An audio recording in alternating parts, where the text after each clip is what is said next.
This is a You Are Not a Frog quick dip, a tiny taster of the kinds of things we talk about on our full podcast episodes. I've chosen today's topic to give you a helpful boost in the time it takes to have a cup of tea, so you can return to whatever else you're up to, feeling energised and inspired.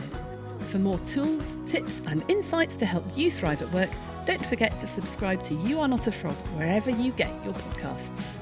I'd like to talk to you about the problem with boundaries, because I hear a lot of people saying that doctors, other healthcare professionals and other people who work in high stress, high stakes industries have a real problem with boundaries, that they are unable to set boundaries. And I don't think that this is actually the problem. If you ask any doctor what their boundaries should be, they know. They know what their professional boundaries should be, particularly when it comes to patients and the line that they must not cross. We've all learnt so much about well-being that we know what our boundaries should be.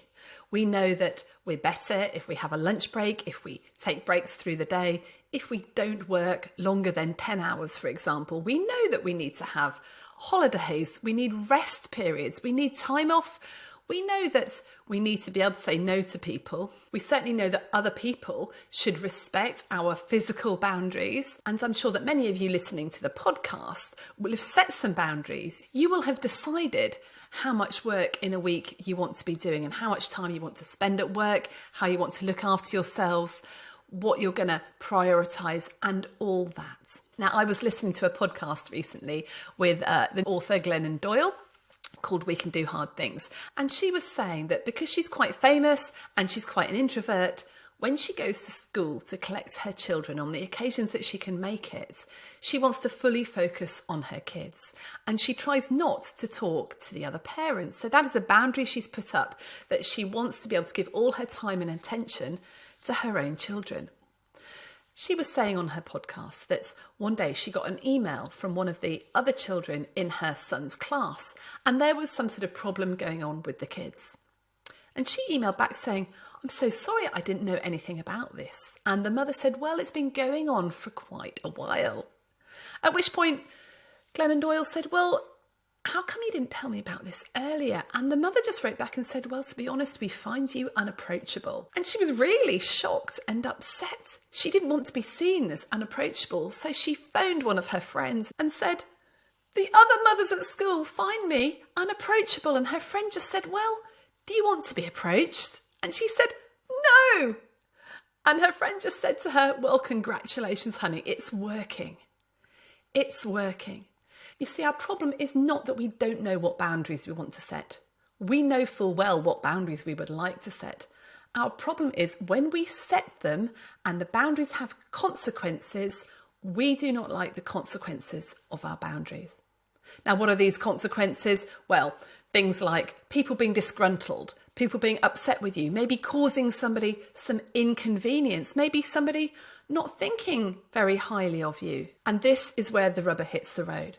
Because whenever I do training with doctors, we always get the pushback, "Well, I cannot leave the surgery on time because what if there is an urgent test result that needs doing, or there's an urgent visit? I do not want to cause patient harm through the consequences of my actions." And of course we don't want to cause patient harm. But my question is, when we set boundaries and they crumble, is it because we know it's going to cause significant patient harm, or is it for another reason? And I actually did a poll in a recent webinar about why our boundaries crumble. And only 3% of people said it was because of patient harm. The vast majority of the people said, well, it's because I feel guilty, or it's going to inconvenience somebody else, or I don't want people to feel bad about me. So the real issue with boundaries is not setting them, it's the consequences of setting those boundaries. And it leaves us with the illusion that we are no longer in control. Because people say to me, "I have no choice about when to leave work. I cannot leave work if I have to do that urgent result, or if I have to do this other thing." The reality is that you are totally in control of it, but you are choosing to stay because you are choosing not to have adverse consequences for the patients. But so often we are also choosing to stay because we don't want adverse consequences for ourselves. Now, this thing about boundaries is so important because, as you will have known from the previous podcast episodes that I've done, we can't work that much harder right now. There is no time spare. So we're going to have to start saying no. We're going to have to start setting priorities and boundaries. And we need our boundaries, don't we? We need our boundaries to be able to keep ourselves well, for well-being. We need our boundaries to keep ourselves productive, because unless we stop ourselves working 24 hours a day, we will just burn out. And we are seeing loads and loads of our colleagues burning out, becoming ill, and leaving the profession altogether. The other good reason for setting boundaries is it lets us get our lives back.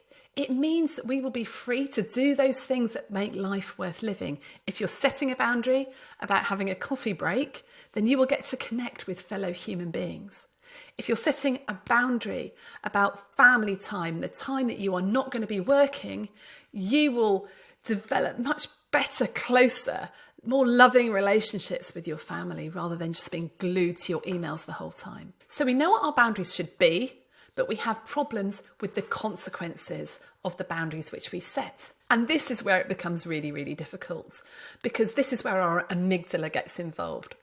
Now, I've talked about the amygdala a lot. Quick recap, that's your threat detection bit of your brain. It's the bit that's trying to keep you safe, doesn't necessarily keep you happy. And your amygdala will detect a physical threat, a hierarchical threat, or a group threat. So when we were living in caves, if we were not liked by the group, if they chucked us out, then we would die of exposure or be eaten by a lion or both. So this worry about people not liking us, about upsetting people, we experience as an existential threat. So no wonder we don't like it when we put a boundary up and it upsets somebody. We experience that as an existential threat. So when you set a boundary and somebody doesn't like it, every bit of your being will be crying out to do something different, to try and do something to make them happy, to make sure that they're not upset.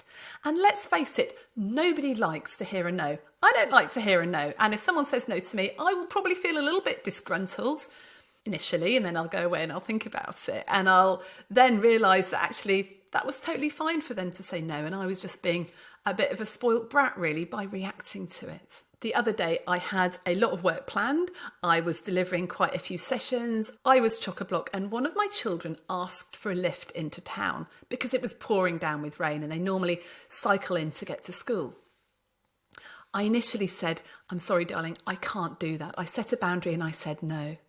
And this particular child at this particular time got in a bit of a strop. You know, what sort of mother are you? That's not fair. Everybody else's mothers drive them to school all the time.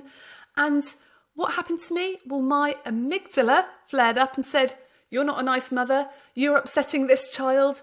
They won't like you. They'll end up in therapy for the rest of their lives because you're not taking them into school." And I buckled. And I said, "Okay, darling, let's just jump into the car." And so we raced off into the centre of Cambridge, which in the morning takes about 40 minutes at least to get in and back again. I was back just in time for the rest of the day, but I was just behind on everything that I had to do. And when I got to the evening, I was prepping for a webinar I was doing, and I got another phone call from the child who said, "Right, Mum, you need to come and pick me up again because I'm in town, I don't have a bike, etc., etc." Oh, crumbs, I hadn't figured that one in. I went outside into the drive, jumped into my car and reversed straight into my neighbour's car. Ended up causing 750 quid's worth of damage. How frustrating. So in order to avoid that short-term pain of saying no, I said yes, my boundary crumbled, and then long-term, I was in problems. And we can see the problems that crumbling boundaries cause, can't we? For example, in a practice, if you have agreed as a bunch of doctors that you are not going to be prescribing a certain thing because it's not the right thing to do, and one of the doctors crumbles for a particularly tricky patient, it undermines everybody else. And so often we undermine ourselves by just letting our boundaries crumble the minute it gets a little bit uncomfortable, just like I did. So short-term gain for long-term pain. So firstly, recognise that it is normal to find setting boundaries uncomfortable. And just because somebody else is upset or you're feeling a bit guilty, or there are some slightly inconvenient consequences for somebody, it doesn't mean that setting the boundary was wrong. Think about why you're doing it. What is the long-term gain here? Because mostly we set boundaries for good reasons, not just because we are incredibly selfish. And by the way, setting boundaries for self-care and for looking after yourself is not selfish. It's part of being a good doctor, a good nurse, a good professional. You have to do that. You have to put yourself first and make sure you have enough energy, you have enough internal resources to be able to help other people and to be able to do your job. Now, there's something about consequences here as well, because the consequence for my child would have been getting a little bit wet on the way to school and probably being a little bit late and probably having their form tutor have a go at them. Okay, not severely dire consequences. The consequences of setting a boundary and saying, I am leaving at this time and I'm not going to deal with that urgent test result might mean that there is significant harm to the patient. So in that case, you would choose to break that boundary. It's okay for your boundaries to crumble occasionally if you've worked out that the consequences are something that you will not tolerate. That might be something, as we said, like patient harm. It might be because you won't tolerate doing something that is lacking in integrity or honesty, or will lose you your job, etc., etc. So you can choose what boundaries you're going to enforce and what you're not going to enforce based on how significant and severe the consequences are going to be. But so often we don't look at the consequences, we just look at how it's feeling in the moment. The next thing that will help you set boundaries is know exactly what you're going to say yes to so that you know what you're going to say no to. So for example, if I had a workshop starting at the time that my child asked me for that lift into town, I would have said no because my priority at that point was to do that particular thing. And at work, many of us do not know what our true priorities are. And side note, if you are running a department, running a practice, and you've got all these conflicting priorities, then you might want to just think about what your one overarching priority is right now. And it may be something like keeping this department sustainable and making sure that everybody who works here is okay. And that might trump some of the other things. So know what you're going to say yes to so that you know what you're going to say no to. And if you know why you're setting the boundary, it will be really helpful. So last year I signed up to a load of group tennis lessons and they started at 6:30 on a particular day. Now, I knew I was always going to be finishing work by 6:15 so I could get to my tennis lesson. I had a reason to put the boundary up and to stop. I had a why. Keeping your why at the front of your mind means that you can start to use power language. And power language is so important when it comes to boundaries. So rather than saying, I can't do this or I have to do this, you start to say, I am choosing to do this so that. I'm choosing to have a lunch break so that I am fresh and able to see my patients well this afternoon. I'm choosing to say, no, I can't do that extra shift so that I am able to work the rest of the week. I'm choosing to say no to that particular role because I know I need to finish my master's and that is going to take a significant amount of time. At the moment, I am choosing not to travel in a couple of months of this year because my children have GCSEs and A-levels and I am choosing to be around for them. So when someone says to me, can you go away for a weekend or can you fly here or there? I will choose to say no. I won't be doing that because I am choosing to stay at home to be here for my children. So rather than saying, I can't go away for a weekend, I'll be saying, I won't be going away for a weekend. And that subtle difference between can't and won't will make all the difference. If you say, I can't do something, it's very powerless. And we know that one of the basic human needs is autonomy. So if you're saying, oh, I can't do that, it immediately makes you think, well, I'm losing my autonomy. That's not fair. If you say, I won't do that, I will not do that, you are much more in your power. You are choosing not to do that. And that helps you keep your boundaries. So back to my various children and their travel arrangements in the morning. A couple of weeks after I'd crashed into my neighbour's car, the same child asked me for a lift into town. far too late for me to do it. And this time, because I knew what had happened last time, I said, darling, I'm really sorry, I can't do it. You're going to have to cycle. Try putting on some waterproof trousers. And did that child say to me, oh, Mum, you're right, no worries at all, that's fine, I'll jump on my bike? Of course they didn't. I got exactly the same reaction. That's so unfair, you never take me anywhere, all that sort of thing. And off they left in a big huff, slamming quite a few doors as they went along. At which point I just had to grit my teeth and say to myself, it's working. I've put in some boundaries which have had consequences, and the consequences show me that my boundaries are working, right? And it was really uncomfortable.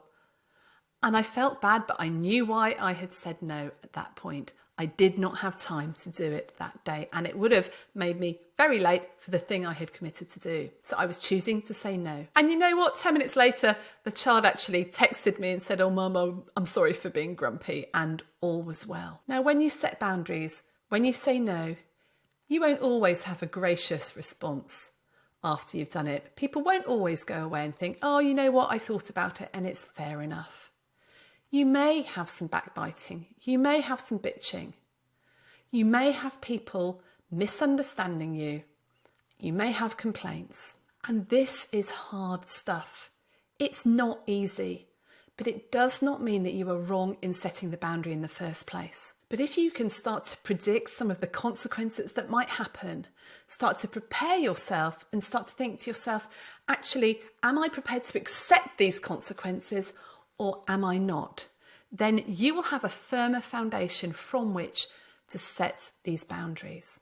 And one thing that I have noticed through talking to lots and lots of people about how to say no, prioritise, set boundaries and deal with pushback is that the major reason we fail to set boundaries is not necessarily because of people pleasing, because of other people's reaction. It's due to the own internal stories that we tell ourselves in our heads when we say no. So I'm going to cover how to deal with pushback and how to deal with ourselves and the stories that we are telling ourselves in our own heads in the next Quick Tip episode. So if you're interested in this whole area of saying no, then we have a special toolkit for you to download. Just click on the link in the show notes. There's lots of advice there, a short video, as well as some other podcasts that will help you. So go well. Know that you are saying no and setting boundaries for a reason, not because you are a lazy, bad and selfish person. It is only by saying no and setting boundaries that you are going to be in it for the long haul. Thanks for listening. Don't forget, we provide a self-coaching CPD workbook for every episode. You can sign up for it via the link in the show notes. And if this episode was helpful, then please share it with a friend. Get in touch with any comments or suggestions at hello@youarenotafrog.com. I love to hear from you. And finally, if you're enjoying the podcast, please rate it and leave a review wherever you're listening. It really helps. Bye for now.